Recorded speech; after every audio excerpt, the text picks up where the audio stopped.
Hello tout le monde, bonjour mes managers, j'espère que vous allez bien, que vous avez passé un excellent week-end. Un week-end de 3 jours pour lequel j'ai profité, je me sens comme neuf, je me suis revigoré.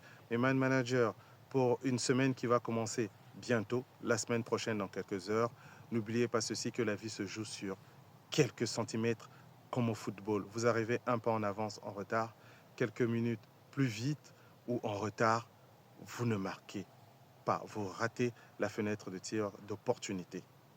Cette fenêtre de tir d'opportunité n'est pas saisie parce que c'était peut-être pas le moment, parce que ce n'était pas encore l'alignement de vos planètes, mais faites et refaites, faites et refaites. Et n'oubliez pas que ces centimètres à gagner se trouvent partout autour de vous, dans chaque seconde, dans chaque minute, dans chaque heure de votre vie. Lorsque vous allez gagner centimètre par centimètre, cela va constituer une atteinte d'objectif, une victoire, une réalisation de soi, un dépassement de soi, une plénitude, une quiétude. Ne lâchez rien, gardez le cap. Soyons zen, soyez zen. Je suis Arian Samba, manager de formation et de profession. Bienvenue sur la page des Man Managers, cette page qui vous donne des clés, des astuces pour votre management au quotidien. Aujourd'hui, j'aimerais vous parler des différentes caractéristiques d'une équipe performante. La première, c'est d'avoir une vision globale. C'est d'avoir un projet, une vision partagée par les collaborateurs, appuyée par la hiérarchie. Les collaborateurs doivent s'approprier cette vision. Ce sont eux qui vont co-construire cette vision. Ce sont eux qui vont la rendre palpable. Ce sont eux qui vont la rendre tangible. Donc, partagez cette vision. La deuxième chose, c'est la complémentarité de compétences. Il est important qu'il y ait des compétences complémentaires dans une équipe et non point des compétences identiques. On rêve des clones, mais on ne va pas les avoir.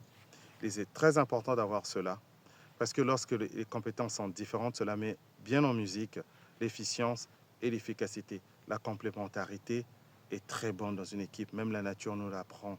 Nous avons le jour et la nuit, mais cela constitue un cycle, un très bon cycle. Même dans les entreprises, il est important d'avoir des compétences complémentaires et non identiques. La considération de soi, qui est construite sur les relations interpersonnelles.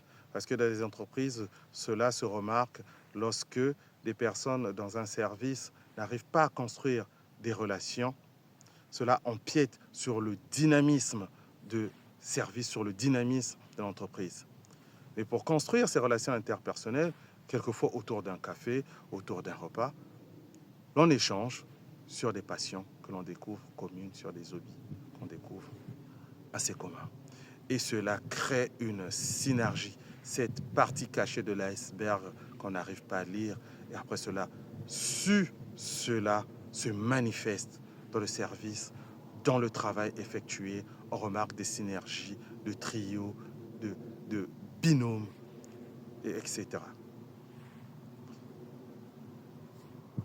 La troisième chose, c'est le travail en équipe.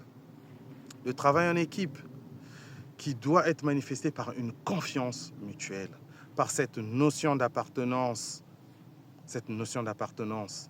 des collaborateurs et cet emboîtement de compétences. Et cet emboîtement de compétences se remarque lorsque un salarié arrive à un plafond technique qui n'arrive pas à résoudre un problème.